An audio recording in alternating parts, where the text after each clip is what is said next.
Everyone, welcome to the bare minimum education. तो आज हम डिस्कस करेंगे 11 नवंबर 2022 की द हिंदू और द इंडियन एक्सप्रेस का newspaper analysis. But before I start, I just want to say one thing that in case you believe that these videos are helping you out, you can always let me know that by commenting below, liking the video and subscribing to my channel if you haven't done that. तो आज की video हम start करेंगे Indian express के एक article से।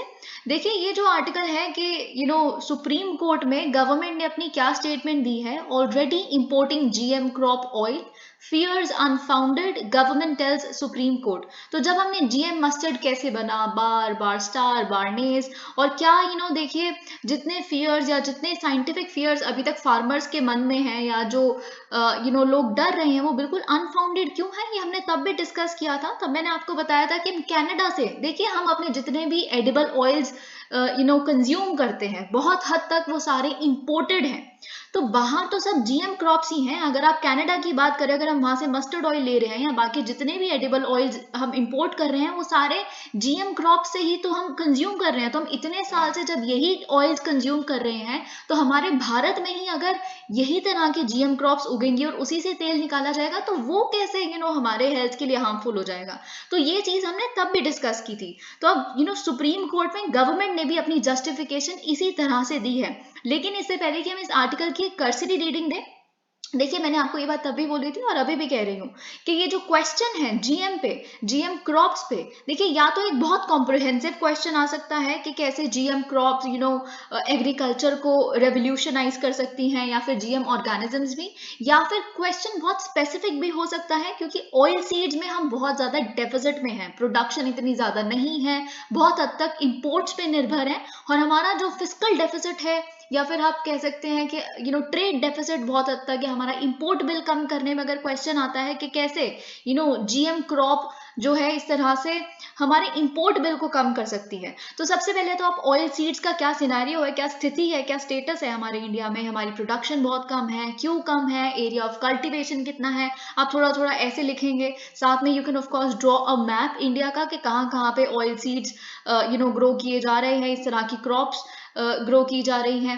Then of course you would go on to list के GM mustard कैसे हेल्प कर सकता है एंड ऑल ऑफ दैट। तो आप this would give you a full fledged answer. Okay, तो उसके कुछ कुछ पॉइंट्स आप यहाँ से भी ले सकते हैं। तो इन्होंने पॉइंट आउट किया है सरकार ने कि India is already importing and consuming oil derive from genetically modified crops. ठीक है, तो basically they have told this in supreme court that opposition, इस तरह की टेक्नोलॉजी जो जीएम टेक्नोलॉजी है उसके खिलाफ जितना भी ऑपोजिशन है, ये अनफाउंडेड फियर्स, अनफाउंडेड बेसिस पे एकदम निर्भर है और इससे बेसिकली आप फार्मर्स को हर्ट कर रहे हो और कंज्यूमर्स को हर्ट कर रहे हो, इंडस्ट्री को हर्ट कर रहे हो अगर आप इस तरह के फियर्स को और प्रोपोगेट करते हो, प्रोटेस्ट करते हो इस चीज के खिलाफ।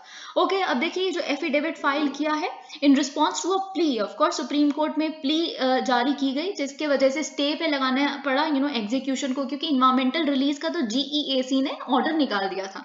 अब इन्वायरमेंटल रिलीज को स्टे पे रखा गया है सुप्रीम कोर्ट द्वारा क्योंकि एक प्ली फाइल की गई थी। तो सुप्रीम कोर्ट ने बोला सरकार को कि आप प्लीज इसके रिस्पॉन्स में अपना एक एफिडेविट जारी कीजिए। तो उसमें बेसिकली सरकार ने ये चीज कही है that that the clearance for environmental release of GM mustard, okay, it is good only and it is very important, क्योंकि अगर हम मस्टर्ड की बात करें, mustard is the most important oil and seed meal crop of India. आपको पता है सरसों का तेल is like a ubiquitous oil, everybody uses it, right. तो it is grown in around 8 to 9 hectares of land. ठीक है, अब आप समझने की कोशिश करिए, बहुत लॉजिकली सरकार ने इसको जस्टिफाई किया है। उन्होंने बोला है कि इतने, सबसे पहले तो आप ये लिखेंगे कि 8 to 9 million hectares of land पे इसे कल्टीवेट किया जाता है भारत में। Okay, so you get a fact from here. Then इन्होंने बोला है कि जो सीड रिप्लेस, अब कैसे जीएम जो मस्टर्ड है वो रेवोल्यूशनाइज करेगी या हेल्प करेगी। तो आप समझिए कि जो सीड रिप्लेसमेंट रेट है वो 63% है, which is good, it is very good. Seed replacement rate हमेशा अच्छी ही होनी चाहिए। मतलब क्या होता है सीड रिप्लेसमेंट रेट का, कि फार्मर्स अपने पुराने सीड्स को कितने फ्रेश सीड से रिप्लेस कर रहे हैं अगले अगले ग्रोइंग सीजन में। तो जितना फ्रेश रेट होगा या फिर फ्रेश सीड से आप बेसिकली रिप्लेस करेंगे, उतना ज्यादा प्रोडक्टिविटी के चांसेस हो जाते हैं। तो 63% इज गुड, है ना। फिर साथ ही में इन्होंने बोला कि अगर हम एरिया अंडर इरिगेशन की बात करें, it has increase to 83% of the total area under mustard, तो ये it is also very good. पर इतनी इंप्रूवमेंट के बावजूद, despite all these investments, yields are not increasing, they are stagnated। तो कुछ तो दिक्कत है, तो अगर 25 to 30% ये yield बढ़ा देता है GM मस्टर्ड, आप तो खुद समझने की कोशिश कीजिए कि किस हद तक हमारा जो इम्पोर्ट डिपेंडेंस है वो कम हो जाएगा। आप ये लिखेंगे, फिर उसके बाद आपको एक और चीज लिखनी है, वो ये है कि अगर हम present rate of edible oil consumption की बात करें, हम कितना एडिबल ऑयल कंज्यूम करते हैं इंडिया में, तो ये हमारी जितना हम कंज्यूम कर रहे हैं और जितना हम प्रोड्यूस कर रहे हैं, कंज्यूम काफी सरपास कर जाता है हमारी डोमेस्टिक प्रोडक्शन को। ठीक है, तो इंडिया नियरली सिर्फ और सिर्फ कुछ ही प्रतिशत अपना 40% के आसपास हम एडिबल ऑयल जो प्रोड्यूस कर रहे हैं उसे हम कंज्यूम कर रहे हैं। But India meets nearly 55 to 60% of its edible oil demand through imports. So this is huge. Okay, तो आप समझिए कि हम ना ही सिर्फ क्रूड ऑयल पे निर्भर हैं, जो हम पेट्रोल ये सब डलवाते हैं, बल्कि हम वैसे एडिबल ऑयल पे भी निर्भर हैं। So this you must understand. अब साथ ही में सरकार ने सबमिट किया है that the country is already importing and consuming large quantities of, अब देखिए 55 to 60% बाहर से इंपोर्ट कर रहे हैं और बाहर सारी की सारी GM क्रॉप्स हैं। तो आप खुद सोचिए कि ये जो डर है या फिर ये जो बातें फैलाई जा रही हैं, they are completely unscientific. Okay, अब देखिए यहाँ पे भी हम देखें इंडिया में क्या है scenario. India is consuming large quantities of edible GM oil seeds. अब आप समझने की कोशिश कीजिए, जो हम कॉटन ग्रो करते हैं, it is BT cotton, isn't it a GM crop, है ना। अब कॉटन हम खाते नहीं हैं, यूजुअली यही कहते हैं ना कि कॉटन का आसान था क्योंकि हमने खाना छोड़ना है, तो हेल्थ का कोई इम्पैक्ट का कोई मतलब ही नहीं था। लेकिन कॉटन ऑयल तो निकलता है या फिर सीड मील तो निकलता है, जो आप कैटल को फीड करते हो, तो उनसे तो कोई दिक्कत नहीं हुई, है ना। देखिए BT कॉटन ने हमें एक इंपोर्टिंग कंट्री से, आप कह सकते हैं फर्स्ट लार्जेस्ट या सेकेंड लार्जेस्ट की कैटेगरी में हम हमेशा रहते ही हैं कॉटन एक्सपोर्ट्स में या फिर प्रोडक्शन में। तो आप सोचिए कि कैसे GM क्रॉप्स है वो हमारे पूरे एग्रीकल्चर को रेवोल्यूशनाइज कर सकती है। देखिए एग्रीकल्चर का जो सेक्शन है GS3 में, उस पर एक बहुत इंपॉर्टेंट और बहुत परसिस्टेंटली आस्क्ड क्वेश्चन है या टॉपिक है कि कैसे टेक्नोलॉजी इन एग्रीकल्चर, या फिर टेक्नोलॉजी कोई भी हो सकती है, it necessarily doesn't have to be, आप दूसरी टेक्नोलॉजी जो IT की बात करते हैं, टेक्नोलॉजी बायोटेक्नोलॉजी भी हो सकती है, राइट। तो आप उसमें जरूर लिखें ये सारी चीजें, ये क्वेश्चन बहुत इंपॉर्टेंट है। तो अगर हम कॉटन की बात करें, जो BT कॉटन है, alright, GM crop, and we annually produce around 9.5 million tons of cotton seed and 1.2 million tons of cotton oil, which is consumed by human beings, and of course about 6.5 tons of cotton seed are consumed as animal feed, and there is no impact whatsoever। ठीक है, ministry ने point out किया है कि अगर हम annually बात करें, इंडिया का जो इंपोर्ट है, it is around 55,000 metric tons of canola oil, largely from GM canola seeds. ठीक है, अगर हम सोयाबीन ऑयल की बात करें, वो भी GM सोयाबीन से बनी है। तो ये तरह के कंसर्न्स आप इतना ना भी लिखें, यहाँ तक तो बहुत इंपॉर्टेंट है, बहुत लॉजिकली मतलब सरकार ने they have derived eight there justification. Okay, now you understand. Okay, it said that the GM mustard hybrid जो DMH11 है, for which clearance was given, was shown to increase per hectare yield by 25 to 30%, ये हम देख चुके हैं, over the traditional varieties, and will help reduce India's dependence on other countries and go a long way in realizing the vision of self-reliance। देखिए आत्मनिर्भरता सिर्फ make in India के through या फिर डिफेंस इक्विपमेंट्स के केस में सिर्फ इसी में नहीं है, आत्मनिर्भरता हर चीज में आनी चाहिए। Self reliance has to be an all encompassing umbrella term। Okay, so this of course can be your conclusion। अगर आप चाहते हैं, you want to sound a little dramatic, of course you can go ahead with this kind of conclusions। Okay, ASEAN India East Asia Summits VP यानी कि vice president starts 3-day trip to Cambodia today। तो देखिए ASEAN के साथ हमारा रिश्ता बहुत important है। आसियान 10 की 10 जो कंट्रीज हैं, क्योंकि हमारी एक पॉलिसी है जिसे हम क्या कहते हैं, इंडिया की एक्ट ईस्ट पॉलिसी। ना ही हम देखिए लुक ईस्ट कर रहे हैं, बल्कि हम एक्ट ईस्ट कर रहे हैं। हम उनसे रिश्ता बढ़ाने के लिए, हर तरह का ट्रेड करने के लिए, उनके तरफ कंसर्न, उनकी तरफ हेल्थ, तो एक्ट ईस्ट में बहुत कुछ आता है। हम अब पहले तो हम लुक ईस्ट जो पॉलिसी थी, मैंने आपको ये बात पहले भी बताई है, वो ये थी कि हम ना ही सिर्फ वेस्ट से अपना रिश्ता रखते हैं क्योंकि हम ऑयल उनसे बहुत खरीदते हैं और हमारे बहुत सारे माइग्रेंट्स गल्फ कंट्रीज में एंड ऑल ऑफ दैट, बल्कि हम ईस्ट पे भी ध्यान देते हैं। तो लुक ईस्ट का ये मतलब था, comes Narendra Modi and his government. तो उन्होंने, हमारे जो पीएम नरेंद्र मोदी जी हैं, उन्होंने इसको थोड़ा सा एनहांस किया और एक स्टेप ऊपर लेके गए, that we don't even look up to you, of course we act towards you, we act towards the betterment of our relations. तो ठीक है, उसके लिए देखिए, अगर एक्ट ईस्ट पॉलिसी पे आपका कुछ भी आता है तो आप आसियान की सेंट्रलिटी तो जरूर लिखिए, क्योंकि एक्ट ईस्ट पॉलिसी का सेंट्रल कोर ही आसियान कंट्रीज है, जो association of south east Asian Nations है। साथ ही में आप और क्या लिख सकते हैं, आप सागर लिख सकते हैं, है ना, सागर मिशन के बारे में लिख सकते हैं। और आप ये भी लिख सकते हैं कि जो इंडो पैसिफिक का विजन है हमारा, ऑफ कोर्स एक वाइडर टर्म्स में हम इंडो पैसिफिक के देखते हैं, उसके आसपास भी जो देश बसे हुए हैं वो भी आसियान नेशंस हमारे विसिनिटी में आते हैं, तो दे somehow indirectly directly falls into this square. Okay, तो ये भी मिस्टर जो हमारे वाइस प्रेसिडेंट हैं जगदीप धनखड़ जी, उन्होंने भी ये चीज पॉइंट आउट की है। ओके, तो इन्होंने बोला है, alright, we will just look at it. तो हमारे को इस बार रिप्रेजेंट न्यू दिल्ली को या इंडिया को कौन करेंगे, हमारे वाइस प्रेसिडेंट रिप्रेजेंट करेंगे। 3 डे ट्रिप के लिए वो निकल चुके हैं, जो बेसिकली नवंबर 11 से शुरू हो रही है। He would be representing new Delhi at the ASEAN India and East Asia summits. Okay, तो nearly a week after the summits, अब ये जो 2 समिट है, आसियान इंडिया समिट या ईस्ट एशिया समिट, इसके जस्ट एक हफ्ते बाद डिफेंस मिनिस्टर्स ऑफ इंडिया और आसियान ये भी मिलेंगे। ठीक है, they will also be holding a meet, the first such engagement between the two sides विच हम सेलिब्रेट कर रहे हैं 2022 को as friendship year between ASEAN. अब देखिए, आप इस चीज को थोड़ा ध्यान से समझिए, क्योंकि हम इनके साथ अपना 30 ईयर्स ऑफ रिलेशन या डिप्लोमेसी को शेयर कर रहे हैं, या इस तरह की ईस्ट एशिया समिट जब से हम एंगेजमेंट हमने शुरू की है, तो हम जब इसको सेलिब्रेट कर रहे हैं तो आसियान पे क्वेश्चन बहुत प्रोबेबल हो जाता है, if not in mains then in prelims, but somehow it is important. Okay, साथ ही में अगर हम बात करें, this 19th ASEAN India Summit is scheduled to be held on November 12 and 17th East Asia Summit on November 13 in the कहाँ होगा, Cambodia के कैपिटल फ्नोम पेन। आपको ये बात पता है, ठीक है। अब कंबोडिया क्यों होस्ट कर रहा है, क्योंकि कंबोडिया भी चेयर है आसियान का, तो उस कैपेसिटी में। तो all right, the leaders of the two sides will take stock of the progress made and exchange views on the future course of our ties, कैसे होगा, क्या अभी तक अचीवमेंट्स है। साथ ही साथ में इन्होंने ये भी बोला है कि जो maiden ASEAN India maritime exercise है, पहली बार हमारी मैरीटाइम एक्सरसाइज भी होगी, कब, इस साल नहीं, अगले साल के फर्स्ट क्वार्टर में। ठीक है, तो this is of course something very interesting, क्योंकि हम सिर्फ क्वाड पे ही, सो कॉल्ड वेस्टर्न नेशंस पे ही फोकस्ड नहीं है, हमारा रशिया के साथ भी काफी अच्छी एक्सरसाइजेस हैं। अगर आपको याद हो, हमने डिस्कस किया था कि कैसे हमने फार ईस्ट में जो एक्सरसाइजेस हुई थी, वहां पे चाइना ने भी अपनी आर्मी भेजी थी और हमने भी भेजी थी। और जब यूएसए ने हमें कहा कि आप क्यों पार्टिसिपेट कर रहे हैं, हमने बोला देखिए, आज पहली बार हम नहीं गए हैं, हम सालों से ये चीज में पार्टिसिपेट कर रहे हैं।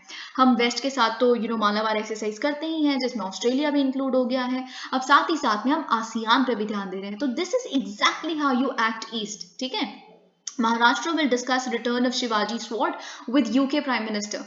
Okay, तो बेसिकली क्या हुआ है, आपको देखिए, मैंने ये चीज पहले भी बताई है। इंटरपोल को जब हमने डिस्कस किया था तो मैंने आपको बताया था किस तरह से आर्टिफैक्ट्स हैं, ये जो हमारी बहुत कल्चरल हेरिटेज का पार्ट है, या कुछ ऐसी चीजें जो हमारे बायलेटरल रिलेशन को किसी कंट्री के साथ डिफाइन करती हैं। तो उसमें कल्चर भी एक पार्ट है, एक बहुत इंपॉर्टेंट कंपोनेंट है।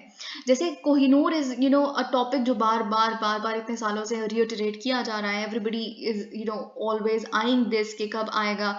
ये नहीं तो एटलीस्ट आपको ये पता है कि यूनाइटेड स्टेट्स जो है बहुत बार हमें रिटर्न करता है हमारे स्टोलन आर्टिफैक्ट्स जो स्मगल करके वहां चले गए। तो एक बहुत इंपॉर्टेंट, एक आप कह सकते हैं जेस्चर ऑफ नाइसनेस होता है कि अच्छा, हम समझते हैं कि भारत के लिए उनके इस तरह के सिंबल्स, इस तरह के जो डीटी के स्कल्पचर्स होते हैं वो बहुत इंपॉर्टेंट है, और इस तरह से हम आपको दिखाते हैं कि हम भी कंसर्न फील करते हैं आपके लिए।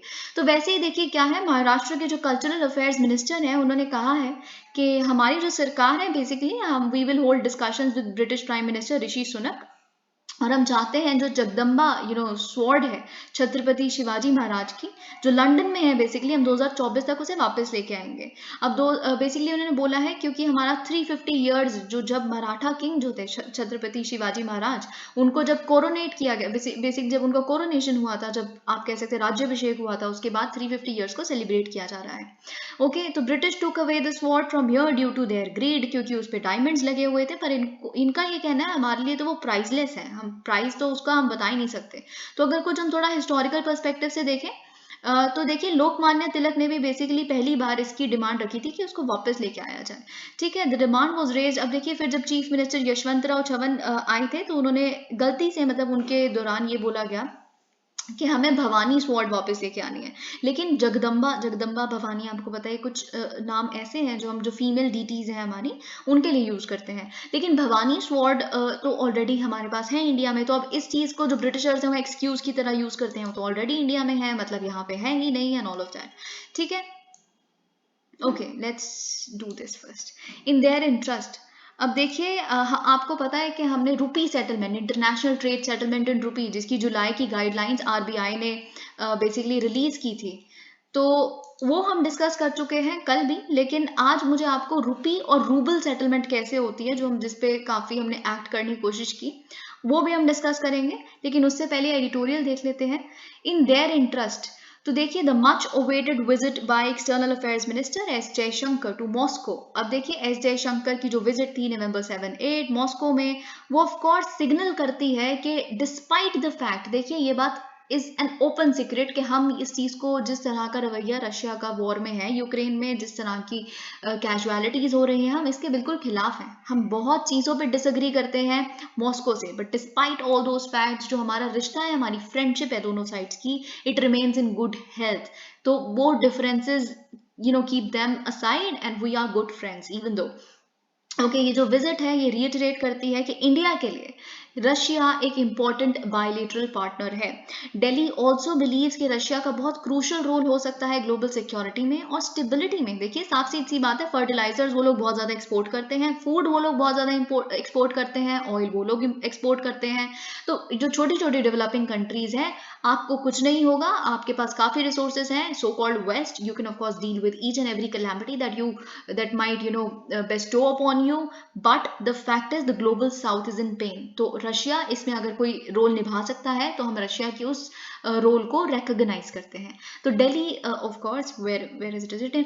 Okay, it will participate in the Moscow format dialogue। अब देखिए अफगानिस्तान पे मॉस्को फॉर्मेट डायलॉग आपको याद होगा, जब तालिबान टेक ओवर के टाइम पे भी इस तरह के काफी डायलॉग्स हुए थे, अगले हफ्ते होने वाला है, तो हम उसमें भी पार्टिसिपेट करेंगे। तो बेसिकली हमने ये चीज क्लियरली सिग्नल कर दी है कि हमारा जो रिश्ता मॉस्को के साथ है उसको हमें कोई मतलब नहीं है अगर रशिया चाइना का भी बहुत अच्छा दोस्त बन रहा है, हमें इस बात से कोई मतलब नहीं है।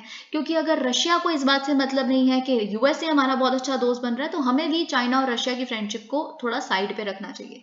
अब देखिए यहाँ पे लिखा है that we of course don't care about the no limits Russia China partnership. ये कुछ कुछ टर्म्स हैं, आप यूज करिए, अपना ब्लैंड वो मत रखिए सेंटेंसेस को। आप आईआर में जितनी इस तरह की टर्म्स जो ऑफिशियली पब्लिक फोरम में यूज की जाती हैं, statement, speeches and all of that, तो आप यूज करिए। अब ये no limits Russia China partnership, Russia ने बेसिकली कहा था, अगर आपको एससीओ की समिट याद होगी, तो व्लादिमीर पुतिन ने नो लिमिट्स बोला था कि हमारी जो रिश्ता है, हमारी जो पार्टनरशिप है, इट हैज नो लिमिट्स।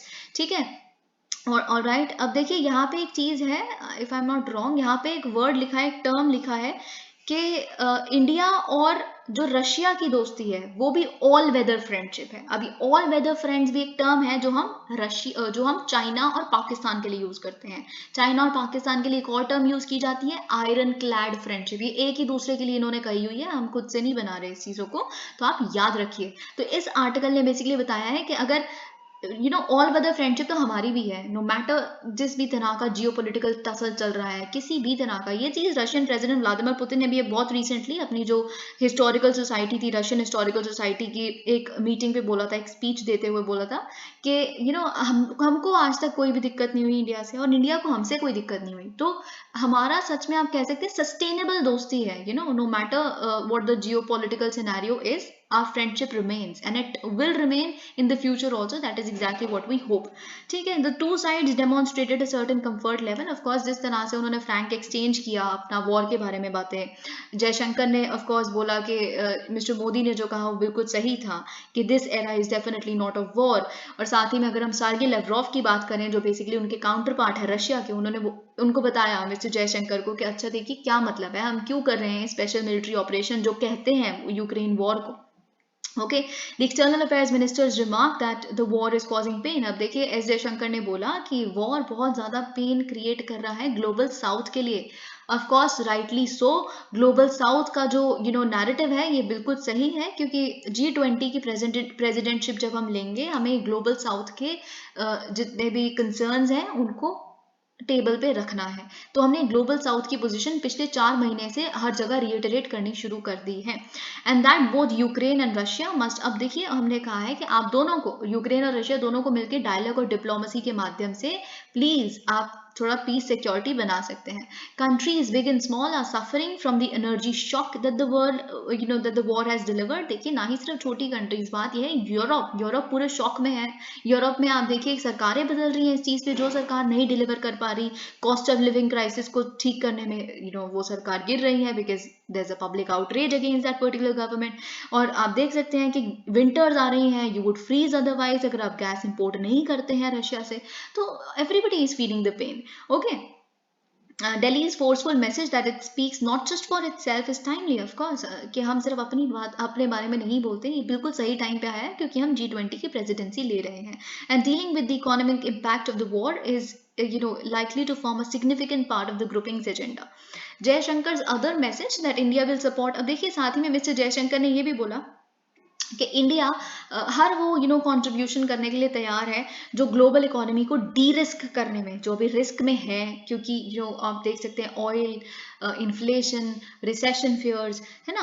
हम अगर किसी भी तरह से हेल्प कर सकते हैं तो हम करेंगे. और स्टेबिलिटी को रिस्टोर करने में ऑफ कोर्स ये वो तो जो वेस्ट हमसे एक्सपेक्ट करता है ना कि इंडिया का, क्योंकि इतना इन्फ्लुएंस है रशिया पे, मिस्टर मोदी का इतना इन्फ्लुएंस है व्लादिमीर पुतिन पे, तो वो उनको कह के वॉर रुकवा सकते हैं. इतना भी नहीं है, इतना कुछ नहीं होता इतना. देखिए तो वो थोड़ा सा डिसअपॉइंट हो सकते हैं लोग जो हमसे ये एक्सपेक्ट कर रहे थे, क्योंकि हमारा पीस मेकिंग पर्पस वो एक्सपेक्ट कर रहे थे कि हम बिल्कुल वॉर ही रुकवा देंगे. बट द फैक्ट इज कि हमारा जो आउटलुक है वो बहुत रियलिस्टिक है. अभी जो फॉरेन पॉलिसी चल रही है वो बहुत रियलिस्टिक है. हम आइडियलिस्टिक टर्म्स में नहीं जी रहे. हमें पता है हमें कहाँ से अपना नेशनल इंटरेस्ट निकालना है. So national interest is the centrality of our current foreign policy. Okay, तो वही बेसिकली हम फॉलो कर रहे हैं. हमने पता था कि दिल्ली एक हद तक, हमारी एक लिमिट है जहाँ तक हम कुछ कर सकते हैं. हम इतना ऑफर रख सकते थे, हमने रखा और हम करेंगे भी. हम ह्यूमैनिटेरियन एड प्रोवाइड करने से, किसी भी तरह से हेल्प करने से आज तक कभी पीछे नहीं हटे हैं. And also seem to be placing the onus. अब साथ ही में देखिए हम कुछ नहीं कर सकते, हमें थोड़ा बहुत तो यूरोप और यूएस पे भी बर्डन डालना है ना, कि आप भी तो 2 पार्टीज इन्वॉल्व हो. Please come up and talk. Why are you discouraging other countries to have a dialogue? आपको भी थोड़ा देखना पड़ेगा. अब जिस तरह की सैंक्शंस आप लगा रहे हो रशिया पे, एक के बाद एक आपने ईरान को इतनी सैंक्शंस लगा दी कि उनकी इन्फ्लेशन जाके देखिए कितना ज्यादा हो गया. It should not continue like that. Okay, bilateral issues were a major part of the visit. अब देखिए ये तो जियोपॉलिटिकल बात हो गई पूरी.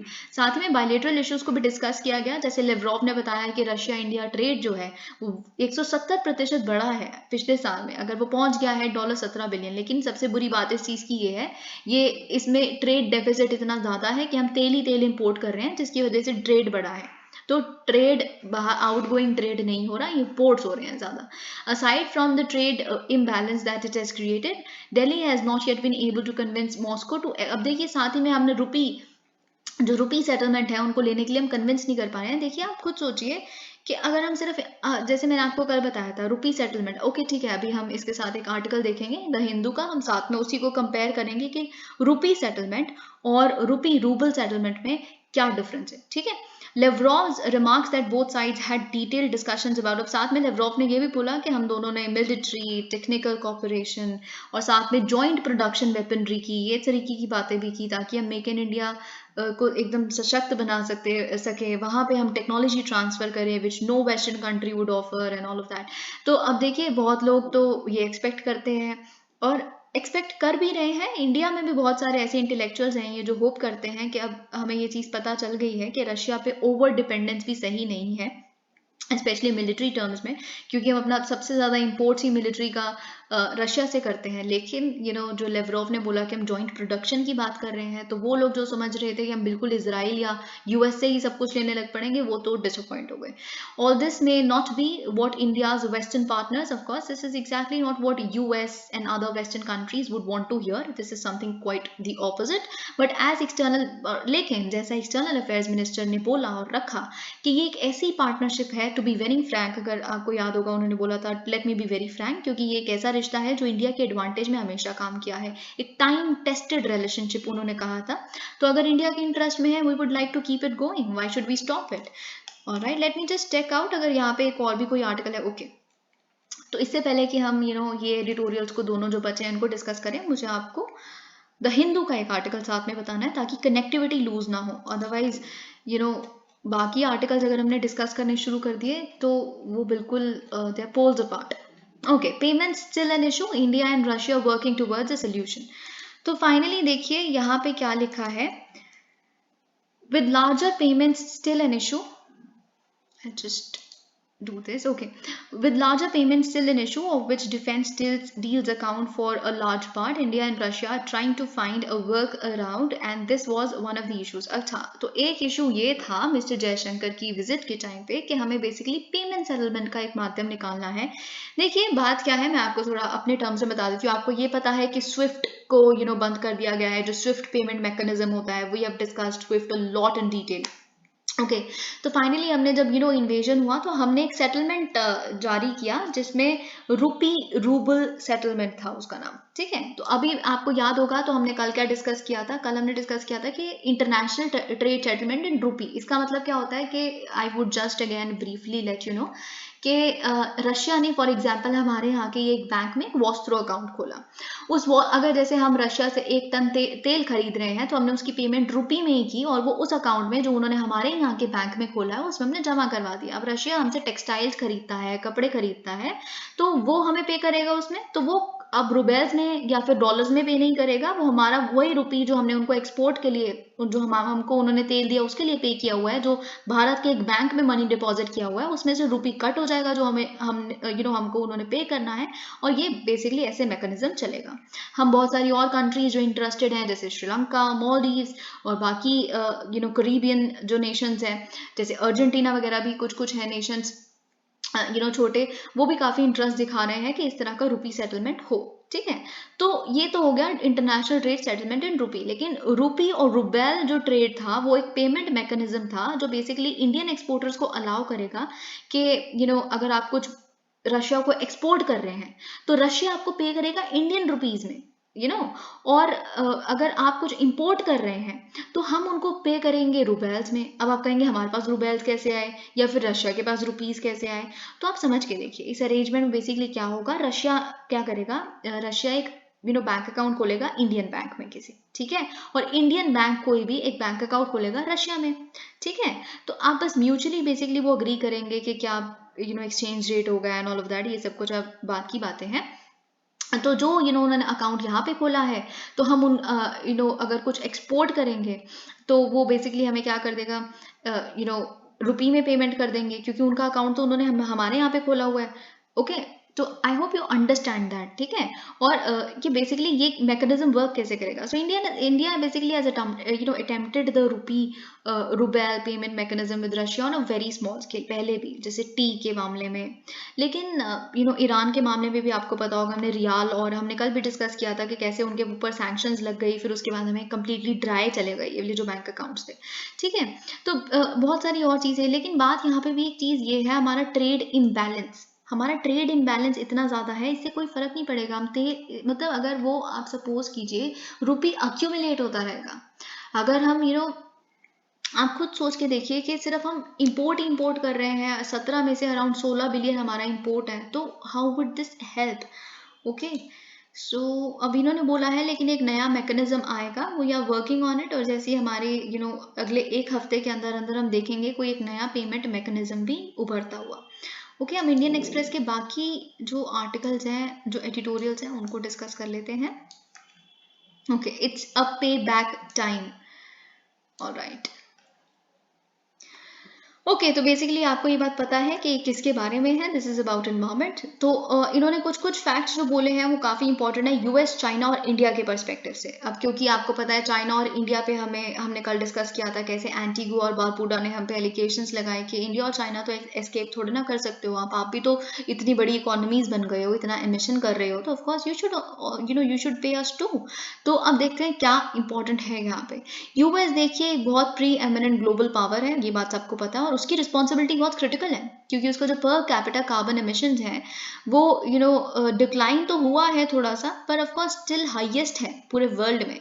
तो और वो भी बहुत बड़े मार्जिन से। अगर हम देखें कि 14.6 टन्स पर कैपिटा है, यानी कि पर इंसान कितना एमिट करता है, तो हम चाइना नेक्स्ट जो सेकंड नंबर पे आता है वो 8.4 है। तो आप 14.6 और 8.4 टन्स पर कैपिटा में आप थोड़ा सा अंदाजा लगाइए कितना बड़ा मार्जिन है। फिर थर्ड नंबर पे यूरोप आता है जो 6.8 टन्स पर कैपिटा है। तो आप एक बार इमेजिन कीजिए कि जो यूएस है वो कितना बड़ा एमिटर है। The problem is that on climate change the US is internally divided with the. अब यूएस देखिए क्यों काम नहीं कर सकता, वहां पे दो पार्टीज है, रिपब्लिकन और डेमोक्रेट्स, ठीक है। तो अब रिपब्लिकन आपको तो पता ही है, जब मिस्टर ट्रंप आए थे, मिस्टर ट्रंप ने खुद को, वो तो किसी तरह के अनसाइंटिफिक पता नहीं किस तरह के इंसान है, वो वैक्सीन में बिलीव नहीं करते, वो हेल्थ के कॉन्सेप्ट में बिलीव नहीं करते, वो साइंस में बिलीव नहीं करते, वो ना ही इन्वायरमेंट में बिलीव करते हैं। उनको लगता है climate change is a hoax, यही उनकी स्टेटमेंट थी, अगर आपको याद होगा कि क्लाइमेट जैसा कुछ नहीं है, क्लाइमेट चेंज जैसा it is all nonsense, rubbish, आप फालतू की बकवास पे पैसा मत खर्च करवाइए, हमको चाहिए कि हम इंडस्ट्रीज में इन्वेस्ट करें। You remember all of that, right. तो बेसिकली रिपब्लिकन सारे ही ऐसे हैं। ट्रम्प थोड़ा हार्डलाइनर था ऑफकोर्स, और थोड़ा सा आप समझ सकते हैं बहुत आउटस्पोकन था, बट फैक्ट इज कि रिपब्लिकन्स क्लाइमेट चेंज को एक बहुत बड़ा मुद्दा मानते ही नहीं है, ठीक है। और उनको ऐसा लगता है कि इट कैन वेट, बाकी चीजें अभी हम ग्रो कर लें, immediate action of course can wait. तो अब इसीलिए यूएस ने, आपको याद होगा, क्योटो प्रोटोकॉल भी ज्वाइन नहीं किया हुआ। जब आप क्योटो प्रोटोकॉल पढ़ते हैं तो उसमें ये बात पता है कि यूएस ने उसको ज्वाइन नहीं किया हुआ। तो फिर रशिया आया, तो फिर उसको रेटिफिकेशन मिला and all of that, that, ठीक है। तो यहाँ पे all right which okay took leadership on climate change last year, लेकिन फाइनली मिस्टर जो बाइडन हैज कम अप, फिर उन्होंने दोबारा पेरिस एग्रीमेंट को रीजॉइन करने की बात की, और ठीक है ये सब कुछ। लेकिन ऑफ कोर्स बहुत जो बाइडन को भी, एक पॉलिटिशियन है वो भी, उनको भी थोड़ा कन्विंस करना अपनी कंट्री में, इट इज़ वेरी इंपॉर्टेंट, ठीक है। तो यहाँ पे जो लिखा है वो बहुत इंपॉर्टेंट नहीं है। I would move on to this part. Okay, stand alone legislation on climate change does not appear feasible for present, क्योंकि अगर हम एक्सपेक्ट करें कि यूएस कोई एक फुल फ्लेजेड क्लाइमेट चेंज पे लेजिस्लेशन लेके आए कांग्रेस से पास करवा के, जो वहाँ के बेसिकली सुप्रीम कोर्ट है, जो अब एकदम राइटिस्ट पता नहीं किस तरह का सुप्रीम कोर्ट हो गया है। आप सोचिए एक सो कॉल्ड प्रोग्रेसिव नेशन जिसने अबॉर्शन को नलिफाई कर दिया, मतलब अनकॉन्स्टिट्यूशनल बता दिया, और हम एक, आप कह सकते हैं, जो एक समय पे हम स्लेव थे एक कंट्री के, और आज आप देखिए where we stand. Abortion rights queer relationships के लिए भी, अनमैरिड वुमेन के लिए भी, so it's applaudable. Our journey is actually very very interesting, ठीक है। तो ये जो सुप्रीम कोर्ट है, सुप्रीम कोर्ट भी बड़ा इंपॉर्टेंट मैटर नहीं मानता क्लाइमेट चेंज को वहाँ का। ओके, तो बेसिकली, और जो बाइडन भी नहीं कर सकते of course at the present, क्योंकि उनको इलेक्टोरल कैंपेन्स जीतने हैं। तो जो जनता ट्रंप के सपोर्टर थी, जो काफ़ी भरी मात्रा में है, जो रिपब्लिकन पार्टी की, तो वो सारे बहुत बड़े कैपिटलिस्ट हैं। ट्रंप का सपोर्ट बेस बहुत बड़ा कैपिटलिस्ट सपोर्ट बेस है, तो वो लोग नहीं चाहते कि किसी तरह का कोई वो आए। तो of course he has to remain in power and we can not expect much from him. अगर हम चाइना की बात करें, चाइना डेफिनेटली वर्ल्ड की फैक्ट्री बन चुका है और it emits a lot. Okay, लेकिन इन्होंने देखिए, चाइना अगर एमिट कर रहा है ना, तो जैसे कि मैंने आपको कल भी बताया था कि चाइना और इंडिया की सबसे बड़ी कॉमनैलिटी कुछ है, तो वो क्लाइमेट चेंज है। हम दोनों बहुत काम कर रहे हैं, हम दोनों एक ऐसी कंट्रीज हैं जो डेवलपिंग है, सबसे बड़ी इमर्जिंग इकोनॉमीज हैं, लेकिन हम जो ग्रोथ है, हमारी ग्रोथ स्टोरी ये कहती है कि हम ट्रांसमिशन जो है हमारा, हम जो कर रहे हैं रिन्यूएबल एनर्जी पे करते करते ग्रो कर रहे हैं।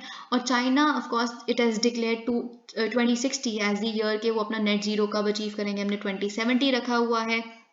ओके, अगर हम वेस्ट की बात करें, वेस्ट ने प्लेज किया है कार्बन न्यूट्रलिटी 2050 तक अचीव करेंगे। Okay, it needs to reach net zero much earlier, China and West too. China में कैपेसिटी भी है कि वो 60 से पहले रीच कर जाए, ठीक है, क्योंकि वो बहुत स्ट्रेटेजिकली काम कर रहे हैं।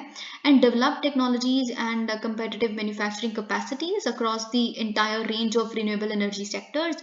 आप ईवीज में देखिए, जो इलेक्ट्रिक व्हीकल्स हैं, सोलर पैनल्स का आप डेवलपमेंट देखिए, बैटरीज देखिए, अगर लिथियम के देखिए, अफगानिस्तान के साथ आपको क्यों लगता है कि चाइना इतना ज़्यादा एंथुजियास्टिक था तालिबान टेक ओवर के बाद, कि सबसे पहले आप उनका इनवाइट करते हो उनके मिनिस्टर को, और उनसे डील करने की बात करते हो कि हम दोनों काम करेंगे, है ना, क्योंकि चाइना को पता है कि अफगान में बहुत सारा अनटैप्ड, बहुत सारा रिजर्व है लिथियम का। लिथियम बहुत इंपॉर्टेंट है इस ग्लोबल फैक्ट्री के लिए, ठीक है। तो इलेक्ट्रिसिटी इज द लो है। अब देखिए, आप समझने की कोशिश कीजिए, व्हीकल्स हैं या फिर और भी जितनी भी तरह के जो एमिट करते हैं, बायोमास या किसी तरह की, ये बहुत अदर्स कैटेगरी है। जो इलेक्ट्रिसिटी है ना, it is a low hanging fruit for decarbonisation, क्योंकि इलेक्ट्रिसिटी को आप फॉसिल फ्यूल से रिन्यूएबल एनर्जी पे ट्रांसमिट कर सकते हो, और कंट्रीज कर भी रही हैं। और अगर आप इलेक्ट्रिसिटी को ट्रांसफॉर्म कर देते हो ना, तो बहुत हद तक आप डीकार्बनाइज कर दोगे पूरे वर्ल्ड को।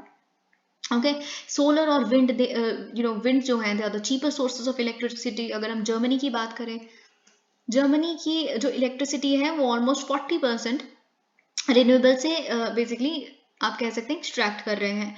Of course they have decided to have a fossil fuel free electricity system by 2035, मतलब जो 2035 तक वो चाहते हैं कि वो जो basically fossil fuel free electricity system को डेवलप कर सके। अगर हम बात करें कैलिफोर्निया की, यूएस की जो स्टेट है, वो भी यही उनका आसपास कुछ सिमिलर लाइन्स पे टारगेट है। India has displayed commendable climate responsibility. Now we turn to India. India ने बहुत रिस्पॉन्सिबिलिटी दिखाई है, क्योंकि प्राइम मिनिस्टर नरेंद्र मोदी ने जिस तरह का आप कह सकते हैं ग्लोबल लीडरशिप क्लाइमेट चेंज पे COP26 में दिखाया, तो वो आप देख सकते हैं हम क्या चाहते हैं। हम टू 2030 तक 500 गीगावाट जो है वो जनरेशन कैपेसिटी जो है उसको हम रिन्यूएबल से मीट करना चाहते हैं। बहुत तरह की चीज़ें हैं। The energy crisis in Europe which with gas prices have risen many fold has made the economic case for faster movement towards renewables more compelling. अब बात ये है, आप गैस पे इतना ज़्यादा निर्भर हैं, आप तेल पे इतना ज़्यादा निर्भर हैं, तो अब तो समझ जाएंगे कि रिन्यूएबल्स पे ट्रांसफॉर्म करना बहुत ज़रूरी है आपके लिए, ठीक है। तो इसीलिए यूरोप भी अब कन्विंस हो रहा है। एडवांस इकोनॉमी जैसे US, Europe, China, Japan, South Korea, उनको आइडियली एम करना चाहिए कि वो carbon free electricity systems by 2030 develop कर लें। This would undoubtedly be challenging, of course challenging होगा, पर आपकी कैपेसिटी के बियॉन्ड नहीं है। आप इतने टेक्नोलॉजिकली डेवलप्ड कंट्रीज हैं, आप डेवलप्ड कंट्रीज हैं, come on, you the global north as you call yourself, ठीक है। तो आप इतना नहीं कर सकते। तो this is what the tone is here.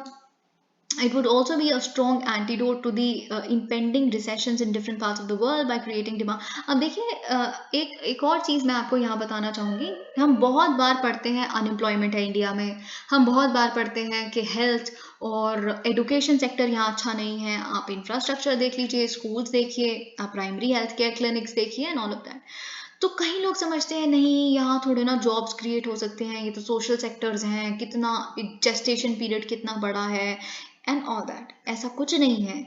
आप एक बारी सोच के देखिए कि अगर आप एडुकेशन को, टीचर्स, बाकी स्टाफ या हेल्थ को, है ना, जो रिक्रूट करेंगे आप यहाँ पे, कितना एम्प्लॉयमेंट जनरेशन कैपेसिटी है। साथ ही साथ आप ग्रो भी करेंगे, आप अपने डेमोग्राफिक डिविडेंड को भी हार्नेस करने की कोशिश करेंगे। तो वही एक एनर्जी सेक्टर है।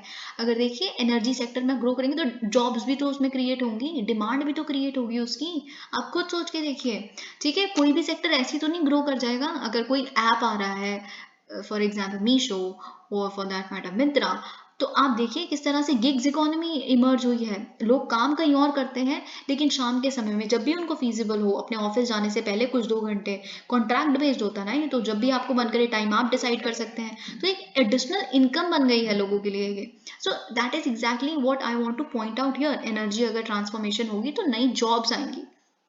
ओके, अगर हम इलेक्ट्रिक व्हीकल्स की बात करें, they have arrived and are gaining market share across the world. Europe has decided to end the sale of internal combustion engine vehicles by 2035, while the UK has already set 2030 as the deadline for the target. Okay, now this is not very important. That said many industrial processes के not, अब देखिए हमने बोल दिया electricity सबसे low hanging fruit है, लेकिन हर sector में ना आप ये नहीं कर सकते।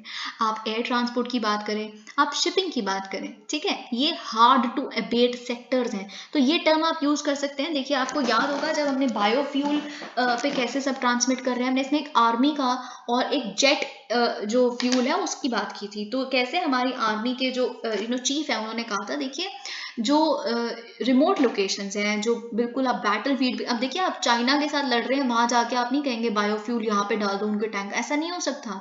वहां पे अभी इतना ज्यादा डेवलप नहीं हुआ है ये बायोफ्यूल का कॉन्सेप्ट, या इस तरह के फॉसिल फ्यूल्स को हटा के रिन्यूएबल एनर्जी का कॉन्सेप्ट। वहां पहले नेशनल सिक्योरिटी अटेन करोगे, वॉर छिड़ गई तो आपके हार जाओगे, ऐसा नहीं हो सकता। ये हार्ड टू अबेट सेक्टर्स हैं। आप 10% शायद ब्लेंड कर सकते हो बायोफ्यूल्स को उसमें, या कुछ भी। या फिर अगर हम जेट एयरवेज की बात करें, अगर कोई एरियल अटैक हो जाता है या एरियल कॉम्बैट जो हमारे एयरक्राफ्ट हैं, आप उसमें इतना नहीं, ये कुछ सेक्टर्स हैं इनको नहीं अभी छेड़खानी करनी चाहिए इसमें। It's very difficult to do away with the use of fossil fuels here. तो आप क्या कर सकते हो, यहाँ पे फॉसिल फ्यूल्स का जो सब्स्टिट्यूट है वो हाइड्रोजन हो सकता है, and it is proven scientifically. ठीक है, अगर हम हाइड्रोजन में भी देखिए, ग्रे हाइड्रोजन होता है, फिर ब्लू हाइड्रोजन होता है, लेकिन एक होता है ग्रीन हाइड्रोजन जो हमारा नेशनल हाइड्रोजन मिशन कहता है। तो ग्रीन हाइड्रोजन हमें अडॉप्ट करना चाहिए जो बेसिकली रिन्यूएबल्स के बाय प्रोडक्ट के रूप में निकलता है। So this is one such solution. ठीक है, तो आप क्या लिखें, आप एक पॉइंट लिखे, हार्ड टू अबेट सेक्टर्स हैं जहाँ पे you can not do away with fossil fuels, but one solution is, फिर आप ये तो आपने वो लिख दिया, चैलेंज लिख दिया, लेकिन फिर सोल्यूशन में आप क्या लिखेंगे, लिख दीजिए कि ग्रीन हाइड्रोजन एक सबसे बड़ा सोल्यूशन ऑल्टरनेटिव फ्यूल है। ठीक है, तो cost of this alternative fuel are declining. Of course green hydrogen का कॉस्ट काफी, अब देखिए जब इकोनॉमीज ऑफ स्केल होने लगेंगी ना तो कॉस्ट अपने आप धीरे आएगा। ठीक है, तो जब डिमांड बढ़ेगी, अवेयरनेस होगा, mister Modi can use is social capital year, जैसे कि जब आपने आज़ादी के अमृत महोत्सव पे हर घर झंडा हो सकता है, तो आपके कहने से हर घर सोलर पावर भी हो सकती है। ठीक है, ये भी एक एडिटोरियल आया था इंडियन एक्सप्रेस में, तब हमने डिस्कस किया था। ठीक है, as breakthroughs occur, making industrial scale deployment feasible for each technology. For such technologies, the pathway for net zero would begin get clearer. Okay, a rapid transition can be, वही बोला है, industrial scale deployment बहुत feasible हो सकती है, तो धीरे धीरे धीरे धीरे हम वहां तक पहुंचेंगे। सब easy, अभी तो हमें सोच के बहुत intimidating लगता है, कैसे होगा कैसे होगा। A rapid transition can be promoted by having low, अब देखिए कैसे आप transition कैसे प्रमोट कर सकते हो। आप क्या करो, कोई भी गुड्स ऐसे हैं जो आप बेसिकली आप प्रोड्यूस कर रहे हैं, फॉर एग्जांपल आपकी कंपनी प्रोड्यूस करती है, तो आप उसमें बहुत कम टैक्सेस रखें। अगर वो लो से जीरो कार्बन एमिशन करती है तो लोग प्रेरित होंगे और डिमांड बढ़ेगी इस तरह के और प्रोडक्शन बढ़ेगी। या फिर अगर कोई ऐसा प्रोडक्ट है जो आप इंपोर्ट करते हैं, उस पर बहुत कम इंपोर्ट ड्यूटी लगाएं। अगर कोई भी ऐसा प्रोडक्ट आप इंपोर्ट करके उसको किसी ऐसी जगह पे यूज करोगे जिससे जो नया प्रोडक्ट बन के आएगा वो जीरो एमिशन करता हो, तो इस तरह की कुछ चीज आप कर सकते हैं। तो देखिए इकोनॉमिक जो एंगल है ना वो बहुत हद तक, एक तो सोशल कैपिटल वाले मैंने आपके साथ एग्जांपल डिसाइड किया, एक ये चीज भी, टैक्स वाला एक पॉइंट तो जरूर लिखिएगा कि कैसे सरकार इंसेंटिवाइज कर सकती है। ठीक है, ये एक सोल्यूशन है। The advanced industrial economies need to act now to decarbonize rapidly. Their actions must match rhetoric. Of course, this is exactly what they do. क्या कर रहे हो आप, है ना? Every time you come up at the COP summits, what you do is कि energy, climate change बहुत important है, क्लाइमेट चेंज को रोकना बहुत इंपॉर्टेंट है, all that nonsense you talk about, but you are not ready to give climate finance. Why is that so? ठीक है, अब देखिए क्लाइमेट फाइनेंस से भी रिलेटेड इंडिया ने आज कुछ बहुत क्रूशल कहा है, कल कहा था बेसिकली, लेकिन आज हम डिस्कस करेंगे। It's not rocket science. देखिए अगर एक आपसे क्वेश्चन पूछा जाता है, बिकॉज वी सेलिब्रेटेड आज़ादी ka Amrit Mahotsav and we are still celebrating it, और अब हमारा जो एम है वो 2047 को एक न्यू इंडिया बनाने का है, जिसपे एक ऐसे बिल्कुल बनता है। तो न्यू इंडिया में आपके पास कुछ लिखने के लिए होना चाहिए। तो यहाँ पे जो थोड़ा टोन है, आप कह सकते हैं थोड़ा टोन हार्ड लाइनर है, पर काफी इंटरेस्टिंग चीजें हैं, आई ओपनर चीजें हैं जो आप थोड़ा सा मेलो डाउन करके टोन को लिख सकते हैं अपने एसेज में या बाकी और जीएस के आंसर्स में। अब देखिए प्राइम मिनिस्टर नरेंद्र मोदी ने जब इनॉग्रेट किया लेटेस्ट एडिशन जो था वंदे भारत ट्रेन का रिसेंटली, तो इंडिया ऑफ कोर्स ये बोला गया कि हम मास ट्रांसपोर्टेशन में एक बहुत बड़ा लीड कर रहे हैं, और साथ में बोला कि बहुत सुपीरियर फीचर्स है इस ट्रेन के, एयरक्राफ्ट लाइक ट्रेवलिंग एक्सपीरियंस मिलेगा आपको, रिक्लाइनिंग सीट्स है इसमें, ऑटोमेटिक फायर सेंसर्स हैं, सीसीटीवी कैमराज हैं, वाईफाई है, साथ में वंदे भारत को फिर फाइनली बोला गया ये न्यू एज ट्रेन है।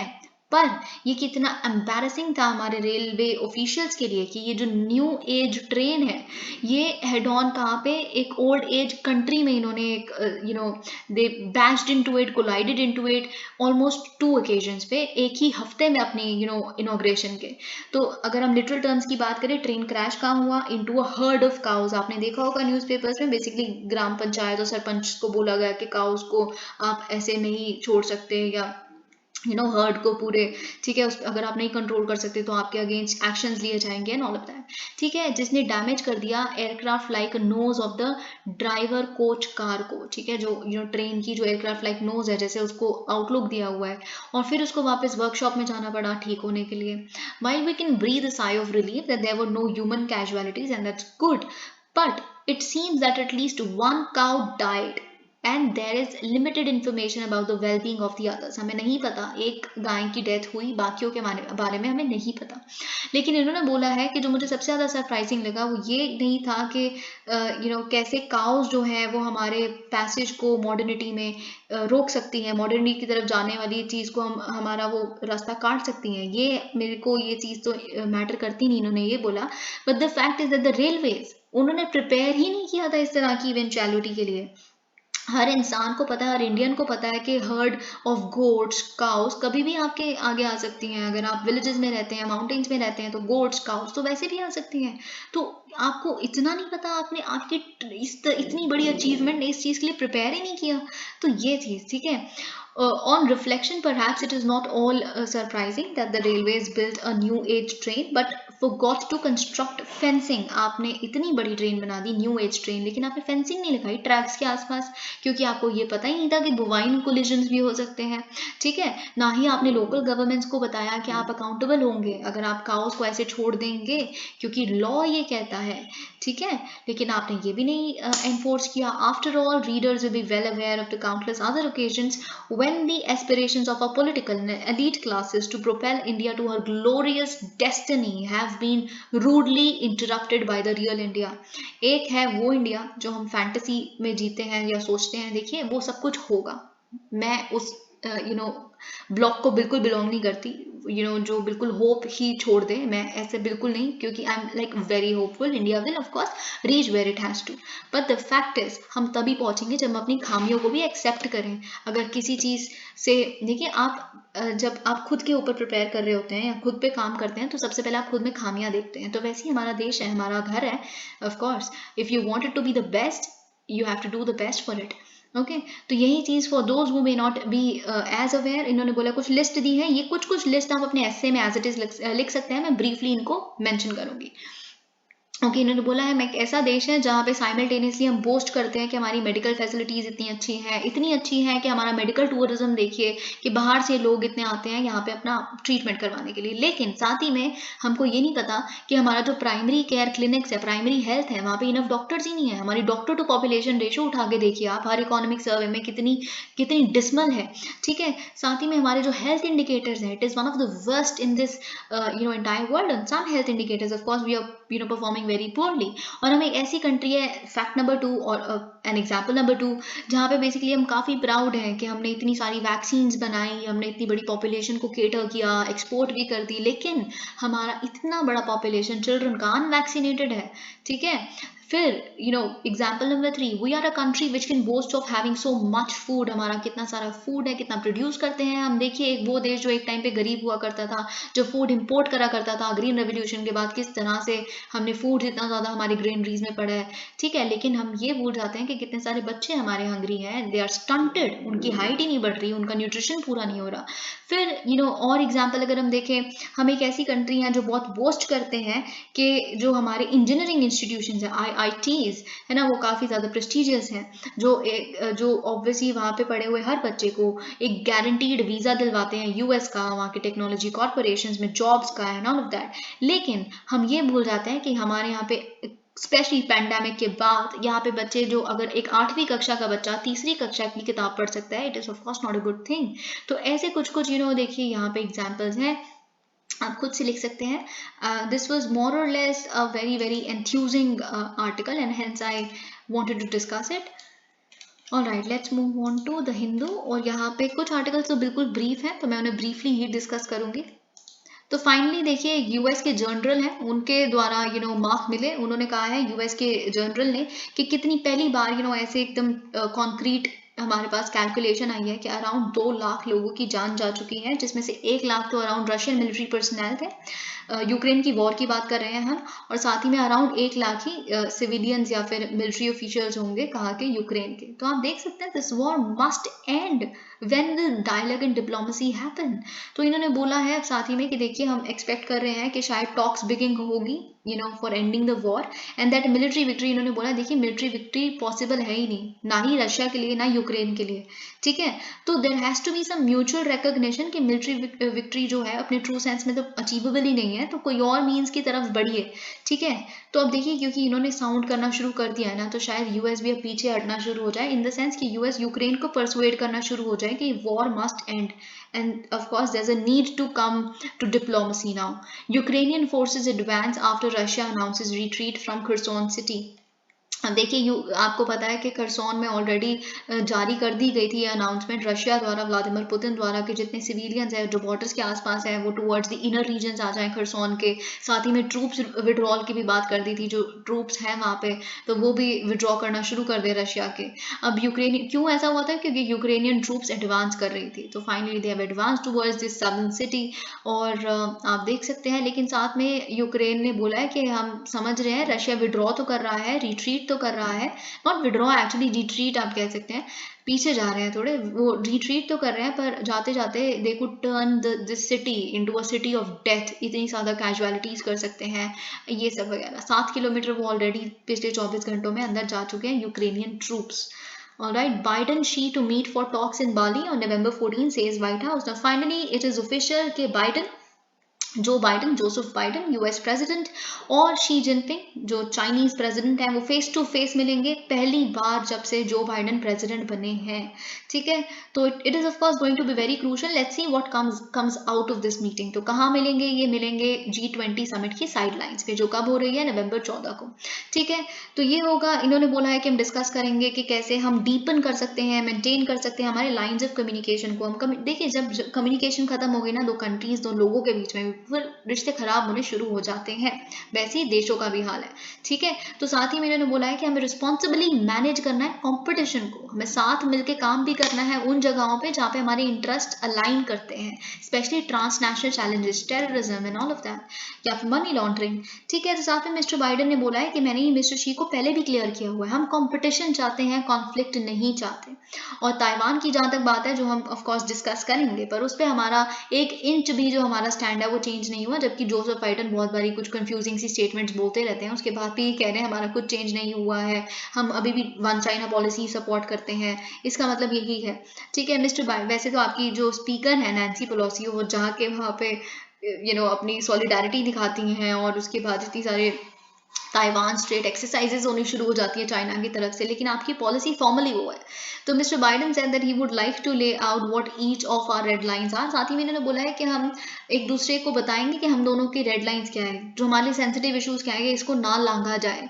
और मैं जानना चाहूँगा बिल्कुल कि क्या चाइना का क्रिटिकल इंटरेस्ट है, नेशनल इंटरेस्ट है जो शी समझते हैं, और क्या यूएस की क्रिटिकल इंटरेस्ट है, और ताकि हमारे दोनों के क्रिटिकल इंटरेस्ट कॉन्फ्लिक्ट में तो नहीं आते कहीं। It is going to be very interesting, let's see. देखिए बहुत एक्सपेक्टेशंस ये भी हैं कि शायद मिस्टर मोदी भी मिल सकते हैं मिस्टर शी से, पर इसके चांसेस बहुत कम है, if you were to believe what I believe.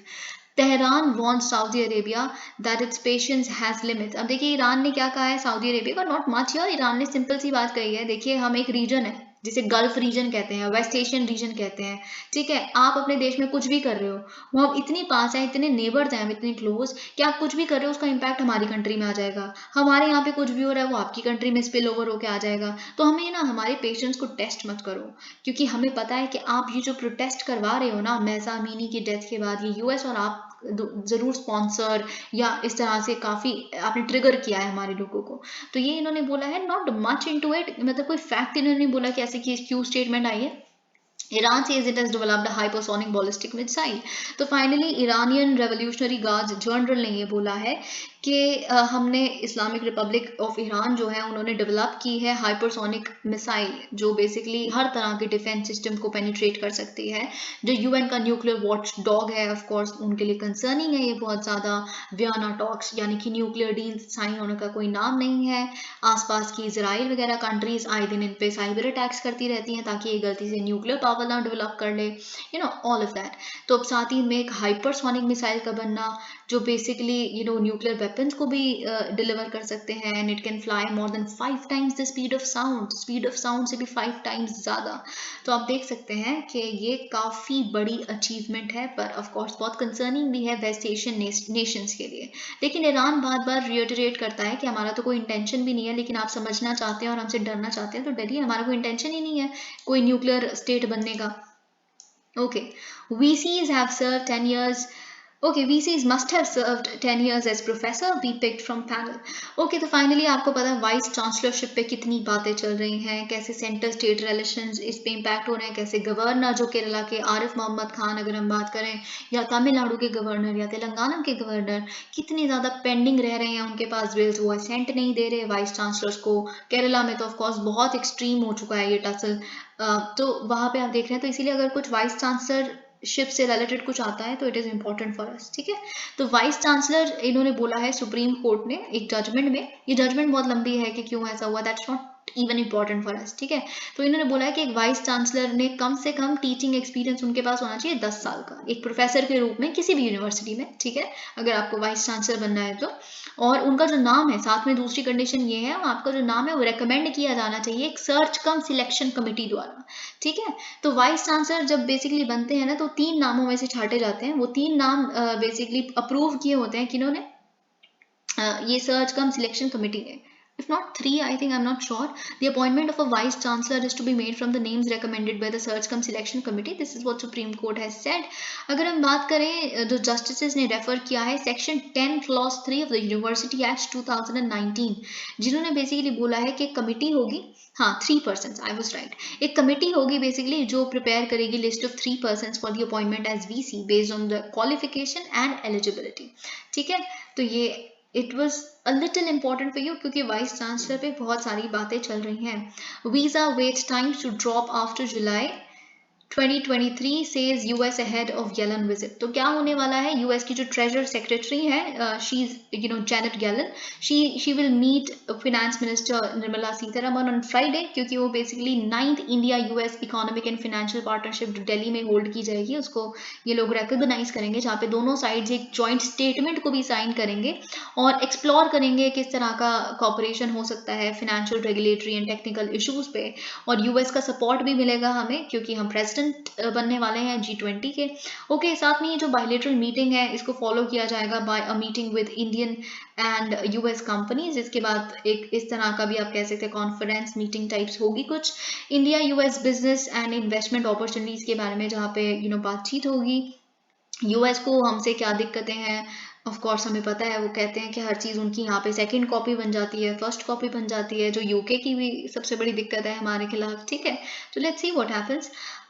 देखिए इन्होंने बोला है, मिस येलन ने बोला है कि मैं नहीं ज़बरदस्ती करूंगी इंडिया के साथ, मैं तो चाहती हूँ G7 प्लान के बारे में हम स्टैंड करते हैं, पर मैं ऑयल प्राइस कैप जो है, जो रशिया को हम बेसिकली लगाने की कोशिश करें, हम बहुत बार डिस्कस कर चुके हैं ये क्या है, मैं इंडिया को इतना ज़्यादा प्रेशराइज नहीं करूंगी इसको अडॉप्ट करने के लिए, ओके। क्योंकि आपको पता है कि इंडिया प्रॉपरली निर्भर हो चुका है अपने तेल के लिए, अपने क्रूड ऑयल इम्पोर्ट्स के लिए रशिया पे। 22% ऑफ ऑयल इम्पोर्ट्स जो हमारे हैं वो रशिया से आ रहे हैं। तो ठीक है, इन्होंने बोला है कि हम चाहते हैं Russian oil should remain in the market, it should continue to supply oil to these global markets, और पर हम साथ में ये भी चाहते हैं कि अनड्यूली एडवांटेज ना मिले बस रशिया को कि वो अपना वॉर प्रोपोगेट करता रहे तेल से कमा कमा के, बस ये हम नहीं चाहते। ऑलराइट, अगर हम बात करें there is nothing much here. साथ ही में अगर हम देखें एलन की विजिट के साथ साथ it will begin with a visit to Microsoft India center जो नोएडा में है। तो यहाँ पे बेसिकली सबसे बड़ी बात क्या है कि हमारे वीज़ा बहुत डिलेज हो रहे हैं, क्योंकि इंडिया का सबसे बड़ा कंसर्न ये है कि जो हमारे आईटी सेक्टर में ऑफिशियल्स हैं जो बाहर जॉब्स के लिए जाते हैं यूएस में, आप उनके वीज़ाज क्लियर नहीं करते, बाकी कंट्रीज़ के आईटी सेक्टर के लोगों को करते रहते हो। This is of course very very disheartening. लेकिन यूएस की एम्बेसी ने बोला हमने 1 लाख एक्स्ट्रा वीज़ाज पास किए हैं एल और H1 कैटेगरी के, तो जो वर्क कैटेगरी होती है बेसिकली, तो आप बिल्कुल चिंताजनक मत रहिए, निश्चिंत रहिए, ऐसा कुछ भी नहीं होगा, हम इस चीज़ पे काम करेंगे। अब देखिए इसमें बहुत सारी बातें होनी है, ये तो बस ऐसी एक विजनरी आर्टिकल है, जो होगी बात वो हम डिस्कस करेंगे, उसके क्या इम्पैक्ट होंगे वो हमारे लिए इंपॉर्टेंट है। PM to leave for Bali G20 summit on Monday, तो फाइनली हमें ये बात पता है प्राइम मिनिस्टर नरेंद्र मोदी भी जाएंगे बाली में, इंडोनेशिया में, जो G20 समिट है उसके लिए। At COP27 India insists on higher target by 2024। Now this is important, क्योंकि आपको पता है कि हमें बेसिकली क्लाइमेट फिनेंस के मुद्दे पे परसुएड करना ही है, तो डेवलपिंग कंट्रीज ऑफ कोर्स बहुत ज़्यादा सब्सटैंशियल एनहांसमेंट चाहती है क्लाइमेट फिनेंस में। इंडिया का ये स्टैंड है कि फ्लोर कमिटमेंट जो $100 बिलियन एक साल की आपने रखी थी कि डेवलप्ड नेशंस, रिच नेशंस देंगे डेवलपिंग या लीस्ट डेवलप्ड कंट्रीज को, ये तो बहुत कम है। इन्फ्लेशन इतनी आ गई, दुनिया कहाँ बढ़ गई, 2009 में $100 बिलियन वो किया था, और आज देखिए दुनिया कहाँ पहुंच चुकी है। 2009 के रेट्स आप मिला के देखिए, जो COP15 में आपने बेसिकली कोपेनहेगन समिट जो थी उसमें एस्टैब्लिश किए थे, तो of course it must increase, there has to be an enhancement in this commitment itself. ये हमारा देखिए अब थोड़ा स्टैंड देखिए कितना ज़्यादा फर्म हो चुका है, कितना ज़्यादा हम टोन अप कर लिया है हमने अपने डिमांड्स को। Rich countries however fail to deliver, आपने तो इतना ही डिलीवर नहीं कर पाए, तो इनसे तो इतनी भी क्या उम्मीद लगाएंगे हम। अब ये इंपॉर्टेंट है, rich countries however failed to deliver this finance, developing countries including India are pushing rich countries to agree to a new global climate finance target, जिसको अब क्या कहा जा रहा है, new collective quantified goal on climate finance, NCQG। ठीक है, जो बेसिकली ट्रिलियंस ऑफ डॉलर्स में होना चाहिए, बिलियंस में नहीं होना चाहिए, क्योंकि आपको पता है कि cost of adapting and addressing climate change has gone up considerably। ठीक है, तो इंडियन डेलीगेशन ने बोला है, एक हाई लेवल मिनिस्ट्रियल डायलॉग जो NCQG पे हुआ है COP27 में वेंसडे को। ओके, इंडिया ने साथ में बोला है, देखिए सबने हमने भी बड़े बढ़ा दिए हैं अपने जो नेशनली डिटरमाइंड कॉन्ट्रीब्यूशंस हैं, हमने बढ़ा दिया है, जो पेरिस एग्रीमेंट चाहती थी कि हर कंट्री के हो, लेकिन उसकी टेक्नोलॉजिकल कैपेसिटी बिल्डिंग एस्पेक्ट्स जो हैं वो डेवलप्ड कंट्रीज को फंड भी तो करने पड़ेंगे। हम कहाँ से हम डेवलप भी करें, छोटी छोटी कंट्रीज अपने लोगों को फूड भी प्रोवाइड करें, जो सबसे बड़ा मुद्दा है यहाँ पे, और हम क्लाइमेट चेंज से भी अडेप्ट करते रहे, जो कॉज ही आपने किया है। तो ये चीज़ जो बेसिकली क्या कहती है, जो हमारा एक सबसे बड़ा जो डिक्टम है, common but differentiated responsibilities and respective capabilities. Common यानी कि सबकी रिस्पॉन्सिबिलिटी है क्लाइमेट चेंज को रोकने की, पर डिफरेंशिएटेड रिस्पॉन्सिबिलिटीज है, कईयों की ज़्यादा कईयों की बहुत कम, डेवलप्ड की ज़्यादा डेवलपिंग की बहुत कम, और रिस्पेक्टिव कैपेबिलिटी, साथ ही में केपेबल भी तो होना चाहिए। देश के पास पैसा है नहीं, कितना वो कर सकते हैं कंट्रीब्यूट, वो तो देश पे डिपेंड करता है। आप इंसान एक लोगों को वहां के भूखे मार दो, लेकिन नहीं, क्लाइमेट चेंज को रोकने के लिए आप सोलर पैनल्स बनाओ, ये करो, नहीं कर सकते आप। ह्यूमन राइट्स डिफेंडर्स मस्ट ओबे law of the land, says India at HRC session. तो बेसिकली इंडिया ने बोला है, आपको पता है कि यूनिवर्सल रिव्यू चल रहा है ह्यूमन राइट्स काउंसिल का, इंडिया का थर्सडे को होना था, तो उसमें बेसिकली इंडिया ने बोला है कि हम अप्रिशिएट करते हैं ह्यूमन राइट्स, एक बहुत इंपॉर्टेंट इसीलिए हमने NHRC भी बनाई हुई है अपने देश में। हम ह्यूमन राइट्स डिफेंडर्स को, जर्नलिस्ट को, एक्टिविस्ट को काफ़ी अप्रिशिएट करते हैं, उनके रोल को डेमोक्रेटिक सिस्टम में। पर बात यह है कि उनको भी तो हमारी कंट्री का जो लॉ है एस्टैब्लिश्ड, उनको भी तो फॉलो करना पड़ेगा, उसको थोड़ा ना आप लान सकते हो। किसने कहा है, हमारे सॉलिसिटर जनरल तुषार मेहता ने बोला है जिनीवा में। तो अगर हम देखिए बहुत सारी कंट्रीज ने हम पे बहुत सारी एलिगेशंस नहीं, बेसिकली कि हेल्दी वो होता है कॉन्वर्सेशन के, जिसमें हर कंट्री बताएगी, हर एक कंट्री को, दूसरी कंट्री को, अगर हमको कोई कंसर्न है यूएस के खिलाफ तो हम वो बोलेंगे, अगर हम बोले कि आप ब्लैक्स के खिलाफ गलत हो रहे तो हम बोलेंगे। तो एक सिंपल सी बात होती है, वो बताते हैं कि आप जैसे हमसे एक क्वेश्चन पूछा गया था कि क्या आप रिपील कर लोगे अपना CAA, ये यूएस और बहुत सारी कंट्रीज ने, फ्रांस ने पूछा था। तो वैसे ही ग्रीस ने क्या बोला है, ग्रीस, नीदरलैंड्स और वेटिकन सिटी ने, कि बेसिकली गवर्नमेंट ऑफ इंडिया को थोड़ा फ्रीडम ऑफ रिलीजन को इंश्योर करना चाहिए और जर्नलिस्ट को हरास नहीं करना चाहिए। अगर हम बात करें लग्जमबर्ग की, तो इन्होंने बोला है immediately release all human rights defenders, जो आप जेल उनको बेल नहीं देते, जैसे गौतम नवलखा, जैसे हमने कल देखा था, और बहुत सारे ठीक है। तो अगर हम ग्रीस की बात करें, उन्होंने बोला है India should ensure full implementation of freedom of religion. तो ऐसे ही बहुत सारी यहाँ पे भी FCRA, आपको पता है foreign contribution and regulation act जो है, उसके खिलाफ भी जो मिसयूज होने लगा है हमारी कंट्री में। अगर आपको अमित शाह जी के बारे में पता है, वो काफ़ी अगेंस्ट है इस एक्ट के, नॉट एक्ट के अगेंस्ट, पर उनका ये कहना है कि NGOs डोनेशंस प्रॉपरली जो ले रहे हैं वो उसी काम के लिए यूज़ हो, एडमिनिस्ट्रेटिव स्टाफ के लिए सिर्फ 20% यूज़ हो सकता है, एंड ऑल ऑफ दैट। तो और धर्म परिवर्तन नहीं होना चाहिए, इस तरह की चीज़ें। तो यहाँ पे इन्होंने बहुत सारी आयरलैंड ने जैसे बोला है कि FCRA के खिलाफ भी हमारी कुछ कुछ रिजर्वेशन है साथ में, जो आप एंटायर कन्वर्जन जो लव जिहाद के लॉज हैं उन्हें भी रिपील करिए। इस तरह की बातें बोली हैं। Former chief secretary of Andaman help in rape case, finally इनको अरेस्ट कर दिया गया है, जो former chief secretary Andaman and Nicobar के, आपको पता है क्योंकि ये एक स्कैम चल रहा था वहाँ पे, जॉब्स फॉर सेक्स रैकेट, जिसमें बेसिकली आपको उनके घर जाना होता था, अगर आपको जॉब चाहिए, नहीं मिल रही, अनएम्प्लॉयमेंट है, no problem, come to our house or residence, a posh bungalow, and you just have to do some favors and you will get the job and that's okay। और बहुत सारे लोगों को मिला भी। तो ये एक रैकेट था प्रॉपरली, जिसको अनवील कर दिया गया। देखिए, ये कुछ इस तरह की चीज़ें होती हैं, इस तरह के केसेस सामने आते हैं, इसीलिए बहुत बड़ी ब्यूरोक्रेसी को या फिर IAS ऑफिसर्स को इतनी मेहनत करके भी वहां तक पहुंचने के बाद भी एक बुरा नाम मिल जाता है। ठीक है। So just strive not to be like that. Okay. Supreme Court allows activist Navlakha to be move from jail to house arrest. जैसे कि मैंने आपके साथ कल भी बात की थी गौतम नवलखा के बारे में, जो बेसिकली भीमा कोरेगांव केस में आई थिंक इनका माओइस्ट लिंक बताया हुआ है UAPA के तहत। और इनको सरकार, जैसे आपको याद होगा कि जस्टिस जोसेफ ने, KM जोसेफ ने कल किस तरह से सरकार के खिलाफ टोन अडेप्ट की। वो जब उन्होंने बोला कि हमारी कंट्री को डिस्ट्रॉय कर देते हैं, तो उन्होंने बोला कि आप मुझे मत बताइए कंट्री को कौन डिस्ट्रॉय करता है, कंट्री को तो करप्ट लोग डिस्ट्रॉय करते हैं, जो MLAs खरीदे जा रहे हैं, जिनकी वीडियोज अवेलेबल है इंटरनेट पे, उनके बारे में मतलब आप क्यों नहीं बात करते कभी। और वैसे एक 70 साल का इंसान जो इतने ज़्यादा जिसके मेडिकल रीजंस हैं, आप उनको हाउस अरेस्ट देने से मतलब हमें मना कर रहे हैं। और आपने स्टैनले जो स्वामी थे, जो जो जिनकी डेथ हो गई, 84-year-old मैन, जो बेसिकली जिनकी डिमांड सिर्फ इतनी थी कि मुझे चाय पीनी होती है और मेरे हाथ शेक करते हैं, मैं I am just so old, alright, तो आप प्लीज़ मुझे टम्बलर सिपर दे दीजिए और जिसमें हो, क्योंकि मैं नहीं उसको पकड़ पा रहा। पर आपने उनको नहीं वो दिया और आपने उनको बेल भी नहीं थी, एंड विच इज़ रॉन्ग। तो इसीलिए अब उनको हाउस अरेस्ट दे दिया गया है, गौतम नवलखा को। लेकिन ऑफ कोर्स इन्हें सचेत रहना पड़ेगा, लैपटॉप्स वगैरह ये सब कुछ यूज़ नहीं कर सकते। अनलॉन्डर्ड ट्रूथ, अब देखिए ये कुछ भी नहीं है यहाँ पे, जो हमने संजय राउत को रिलीज़ कर दिया गया, जो PMLA का स्पेशल कोर्ट था उनके जज द्वारा। तो उन्होंने बस ये कहा ये तो एक सिविल डिस्प्यूट था, आप इनोसेंट लोगों को ड्रैग करती है ED, फिर एक सिविल डिस्प्यूट को आपने मनी लॉन्ड्रिंग केस कहाँ से बना दिया। There was no reason at all Sanjay Raut को अरेस्ट करने में, एंड ऑल ऑफ दैट। ये सब कुछ देखिए यहाँ पे कुछ इंपॉर्टेंट नहीं है। अब यहाँ पे लेकिन एक चीज़ दिखी है, the alright if I just go through it. Okay, the special जज has noted that the ED works at, इन्होंने बोला है कि ED इतनी ग्रेट स्पीड से अरेस्ट कर लेती है फटाफट, लेकिन आप ट्रायल नहीं चलाते, है ना। ट्रायल आप कछुए की चाल पे या फिर एक स्नेल की चाल पे चलेगा। ED ऑफिशियल्स को देखिए ये पता है कि सेक्शन 19 और सेक्शन 45 क्या है PMLA का। सेक्शन 19 है पावर टू अरेस्ट, सेक्शन 55 है stringent conditions for bail, bail impossible बना दो आप। लेकिन आपको ये नहीं पता है कि ट्रायल भी तो करवाना होता है अरेस्ट करने के बाद, मतलब कुछ नहीं, ट्रायल करवाओ मत। ठीक है, ये इन्होंने बेसिकली बोला है। The judge's remarks also drive home the fact that money laundering prosecutions have an abysmally low rate of convictions. Yes, the fact is इतने लोगों के खिलाफ जो चार्जशीट बन रही है या जिनको अरेस्ट किया जा रहा है, वो दोषी ही नहीं साबित हो पाते। तो क्यों इतनी जल्दी क्यों की जाती है अरेस्ट करने के लिए।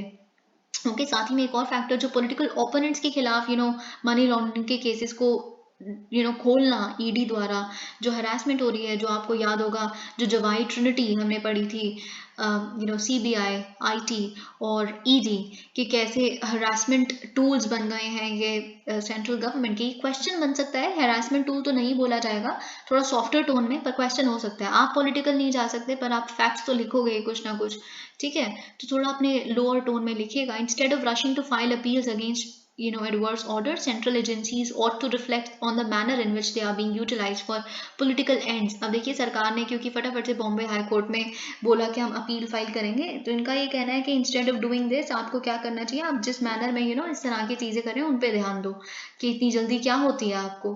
ठीक है, तो ये इन्होंने बोला है।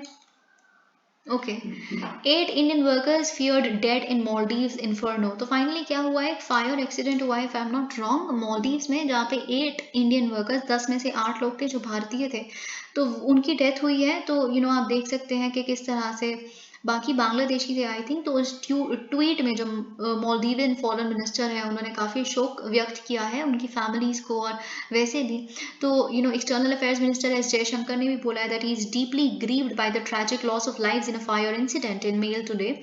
अब ये सब कुछ देखिए, बात क्या है, मैं आपको बस ये बताना चाहती थी कि कैसे हम आए दिन ये देख रहे हैं कि अगर कोई भी संसार के किसी कोने में कुछ हो रहा है ना, अब क्योंकि इतना ग्लोबलाइज्ड नेशन है, इन ग्लोबलाइज्ड वर्ल्ड है, तो कुछ भी कहीं भी हो रहा है वो आपको इम्पैक्ट कर सकता है। हर कोई कहाँ बसा है, कहाँ काम कर रहा है, तो हर कंट्री में, अगर हम मॉलडीव्स की बात करें तो वहाँ पे टूरिस्ट इकोनॉमी बहुत ज़्यादा है हमारी, या फिर हम कतर की बात करें तो हमारे कितने सारे माइग्रेंट्स वहाँ गए हैं, उनकी हाइजीनिक सिचुएशन ये बहुत इंपॉर्टेंट है। तो इसलिए हर चीज़ बहुत इंपॉर्टेंट है। देखिए ये बहुत इंपॉर्टेंट ये आर्टिकल नहीं है, पर इसमें कुछ भी नहीं था, I was just reading out for my self. कल हमने टेलीविजन चैनल्स की जितनी भी गाइडलाइंस थी वो देखी। हम इसको बहुत डिटेल में, जब हम विजन आएंगे उसको डिस्कस करेंगे, तब देखेंगे, ठीक है। Alright, so okay, bye bye, have a good day.